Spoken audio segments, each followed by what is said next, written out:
कि सुबह आप जागिएगा तो 2 घंटी बजता है, एक मंदिर का घंटी बजता है, एक विद्यालय की घंटी बजता है। अच्छा।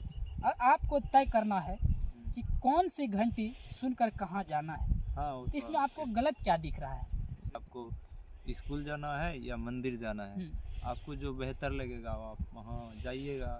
कि ये चीज़ें बोला गया ये गलत, उनको अच्छा नहीं लगा, उनको ये शब्द बुरा लगा कि ये चीज़ें धर्म को लेकर। इसमें धर्म से आप हट कर देखिए, मैं भगवान और कोई चीज़ का विरोध नहीं करता हूँ, पाठ कीजिए, लेकिन ज़रूरी कहाँ है जाना। देखिए कि आप स्कूल की घंटी को सुनकर अपने बच्चों को स्कूल ज़रूर भेजें, क्योंकि मंदिर मत जाइए, बिल्कुल नहीं जाइए, लेकिन आप अच्छे कर्म कीजिएगा, आपकी समाज में प्रशंसा होगा। अगर इतना आदमी शामिल हो रहा है तो फिर उनके मस्तिष्क में ये बलात्कार, ये अत्याचार, ये मर्डर, अपहरण, रंगदारित हो जाइए। आप में संस्कार हो, आप में विचार हो, आप जो है समाज को आगे ले जाने के बारे में सोच रहे हो, तो मंदिर जाना सार्थक लग रहा है। अगर वहाँ जाकर भी आप समाज के लेके गए थे तो सब लाल कपड़ा वाले पे भरोसा नहीं करना चाहिए। इस देश में एक कहानी चीजें है कि आसाराम बापू है, राम रहीम जी है, देखें सब लाल कपड़ा में ही रहते हैं। दाढ़ी बढ़ा लिए, कपड़ा लाल गेरुआ पहन लिए, उससे आप साधु नहीं बन संत सकते या साधु नहीं हो सकते हैं, जब तक कि आप अपने मन को नहीं रंगाया है। आपके मन में जब तक राम नहीं आया तो फिर। विकास जी, आपसे एक सवाल है। जी बोलिए। इस गांव में इस बार इधर कुछ दिन पहले हम लोग सावित्रीबाई फुले की जयंती पर अच्छा एक प्रोग्राम कराया। हाँ। जो भारत की प्रथम महिला शिक्षिका थी, एक गौतम कुमार प्रीतम है, जो किताबों को पढ़ता है, किताबों की दुनिया में वो रहता है और किताबों को पढ़कर बीरपुर की गुमनायक महापुरुषों को निकालते हैं, नायक को जो है वो उजागर करते हैं, किताबें पढ़ता है, जो आज़ादी के संघर्ष किया, उसने आज़ादी में जो योगदान दिया, उन चीज़ों को वो निकालते हैं किताबें को पढ़ कर। जब इस प्रोग्राम को हम बगरी में कराया तो उसने एक सवाल किया। अच्छा। एक अच्छी लाइन है उसने बोला जो मुझे पसंद लगा कि सुबह आप जागिएगा तो 2 घंटी बजता है, एक मंदिर का घंटी बजता है, एक विद्यालय की घंटी बजता है। और आपको तय करना है कि कौन सी घंटी सुनकर कहाँ जाना है। तो इसमें आपको गलत क्या दिख रहा है? इसमें तो कुछ गलत नहीं लगा, वो तो बिल्कुल सही बात बोले कि अब आपके विवेक पर निर्भर करता है कि आपको स्कूल जाना है या मंदिर जाना है। आपको जो बेहतर लगेगा आप वहाँ जाइएगा, उसमें कोई गलत तो हमें नहीं लगा। कुछ लोगों का सवाल था कि ये चीज़ें बोला गया ये गलत, उनको अच्छा नहीं लगा, उनको ये शब्द बुरा लगा कि ये चीज़ें धर्म को लेकर। इसमें धर्म से आप हट कर देखिए, मैं भगवान और कोई चीज़ का विरोध नहीं करता हूँ। जो भी कथावाचक है, जो भी इस चीज़ को धर्म के प्रचार करता है, उसने तो भी अध्ययन किया, किताबों को अध्ययन किया। मंदिर में बैठकर हम दिन रात पूजा करेंगे तो उससे हमको नहीं लगता है कुछ मिलने वाला है। हाँ, मन में आस्था है, आप मंदिर जाइए, पूजा पाठ कीजिए, लेकिन ज़रूरी कहाँ है जाना। देखिए, जब मंदिर जाने पर आप अपने अधिकार को नहीं समझ पाइएगा, और जब स्कूल जाइएगा तो आपको पूजा समझ में नहीं आएगी, क्योंकि स्कूल में सिर्फ अधिकारों की बात की जाती है। स्कूल में आपको संस्कारित किया जाता है, स्कूल में शिक्षा दी जाती है। और मंदिर भी अपने हिसाब किताब से जाना चाहिए आदमी को, जिसको अच्छा लगे वो जाए, नहीं जिसको अच्छा नहीं लगे नहीं जाए। लेकिन एक बात मैं ज़रूर कहूँगा कि आप स्कूल की घंटी को सुनकर अपने बच्चों को स्कूल ज़रूर भेजें, क्योंकि मंदिर में कुछ मिलेगा या नहीं मिलेगा वो तो भगवान पे निर्भर करता है। लेकिन जब आप एक विद्यालय जाइएगा तो वहाँ से आपका बच्चा एक इंसान बनकर जरूर लौटेगा। स्वामी विवेकानंद जी ने कहा है कि कर्म ही पूजा है। महाभारत में, गीता में भी कहा गया है कि कर्म ही पूजा है। तो आप मंदिर जाइए, खूब पूजा पाठ कीजिए, लेकिन आप किसी के साथ दुष्कर्म कीजिएगा तो क्या भगवान आपको अच्छा कहेंगे? नहीं। आप मंदिर मत जाइए, बिल्कुल नहीं जाइए, लेकिन आप अच्छे कर्म कीजिएगा, आपकी समाज में प्रशंसा होगा। तो मंदिर जाकर ही हम लोग प्रशंसा नहीं पा सकते, किताबों की दुनिया में रहकर हम अच्छे अच्छे विचारों को पढ़ कर भी प्रशंसा करवा सकते हैं।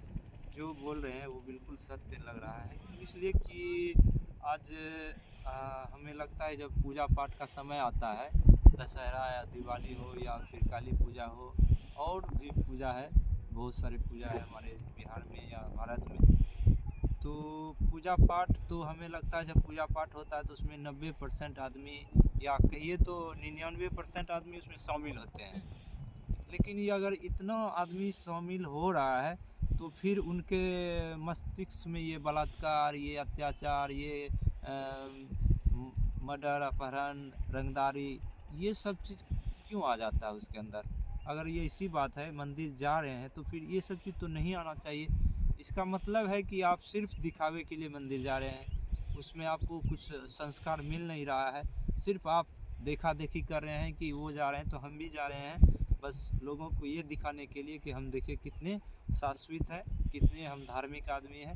लेकिन बाद में वही आदमी समाज में ऐसा कुकृत्य करता है कि वो सुनने लायक भी नहीं और देखने लायक भी नहीं रहता। नीरज जी, तो हमें तो लगता है कि आप मंदिर जाइए तो उसका मंदिर जाना सार्थक तभी होगा जब आप मंदिर जाकर संस्कारित हो जाइए, आप में संस्कार हो, आप में विचार हो, आप जो है समाज को आगे ले जाने के बारे में सोच रहे हो, तो मंदिर जाना सार्थक लग रहा है। अगर वहाँ जाकर भी आप समाज को पीछे ले जा रहे हैं, आप अंधविश्वास की ओर ले जा रहे हैं समाज को, तो ये मंदिर जाना हमको कतई उचित नहीं लगता है। इससे अच्छा है कि आप विद्यालय जाइए, उसमें कुछ पढ़ लिख कर कुछ आप विद्वानों के बारे में पढ़िएगा, कुछ विचार उनका पढ़िएगा, तो उससे आपको कुछ अच्छे संस्कार। विद्यालय अगर जाते हैं तो आपको वहाँ आपको धर्म की बातें भी बताई जाएंगी, आपके अधिकार की बातें बताई जाएंगी, सब चीज़ आपको विद्यालय में मिल सकता है। मंदिर में आपको कुछ नहीं मिलेंगे। एक आपको जो है बस मन की एक भड़ास होता है, वो आपके संतुष्टि के लिए लोग जाते हैं। नहीं, 100 बात का एक बात जो मैंने पहले ही कह दिया कि आप मंदिर जा रहे हैं, 90% आदमी मंदिर जा रहा है, 90 क्या 95 99% मंदिर जाता है आदमी पूजा करने के लिए। तो अगर इतना % मंदिर जा रहा है तो फिर ये बलात्कार, ये अपहरण, ये रंगदारी, ये हत्या, ये दुष्कर्म, ये सब छोटे छोटे बच्चियों के साथ दुष्कर्म, ये सब क्यों हो रहा है? अगर इस पर कभी विचार किए हैं? अगर मंदिर जाकर ये सब चीज़ हो रहा है तो इसका मतलब वो सिर्फ दिखावे के लिए मंदिर जा रहा है।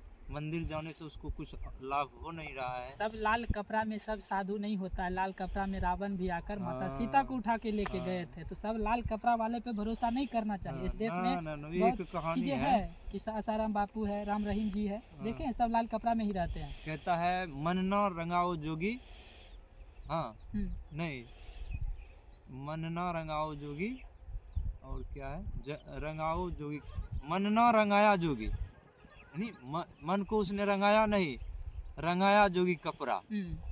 हाँ, उसने कपड़ा को रंगा लिया लेकिन मन को राम में नहीं रंगाया, न किसी भगवान में रंगाया है, वो सिर्फ कपड़ा को रंगाया है। और उस कपड़े को पहनकर, और आगे लाइन है कि दाढ़ी बढ़ाए साधु बन गए बकरा। तो आप दाढ़ी बढ़ा लिए, कपड़ा लाल गेरुआ पहन लिए, उससे आप साधु नहीं बन संत या साधु नहीं हो सकते हैं जब तक कि आप अपने मन को नहीं रंगाया है। आपके मन में जब तक राम नहीं आया तो फिर वो साधु हो ही नहीं सकता।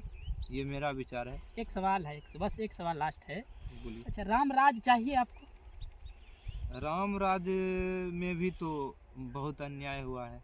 राम राज, आप अतीत को देखिएगा तो राम राज्य में आप किस राम की बात कर रहे हैं? जो वही दशरथ के बेटा के बारे में बोल रहे हैं। राम राज की बात। वो एक राजा था, उसने ऐसा कुछ काम किया जिसका कि अच्छे कामों का उसने विवरण दिया है, लेकिन उसने जो कुछ गलत किया उसका कभी विवरण दिया ही नहीं।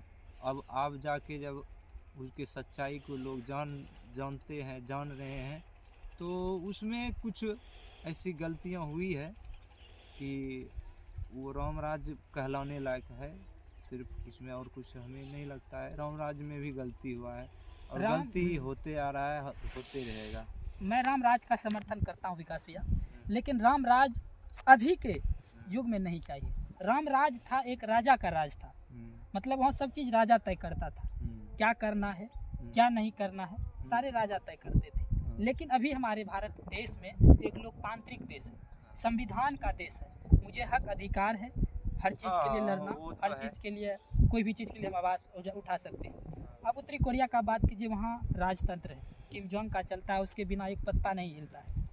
तो हमको राम राज चाहिए, राम राज में जो अच्छा विचार है वो आप लाकर प्रचार प्रसार कीजिए, लेकिन राम राज हमको बिल्कुल पसंद नहीं है। हमको लोकतांत्रिक देश चाहिए, हमें जो संविधान की लोकतांत्रिक देश ढांचा चाहिए। के तहत जो अभी मान लें कि जो कानून के तहत उचित है उस पर विचार करना चाहिए। और राम राज्य तो अतीत की बात हो गई। राम राज आज से मान लीजिए कृष्ण जी से पहले त्रेता आए थे, तो कृष्ण जी का जब द्वापर जब अभी से 5,500 वर्ष पहले हुआ था, तो उससे पहले ही त्रेता हुआ। तो अभी जो वर्तमान है उसके बारे में सोचना चाहिए, और अभी क्या चल रहा है, अभी किस चीज़ की चलती है। अभी कानून आ गया है, सब तरफ कानून है, इसलिए कानून पे विचार करना चाहिए।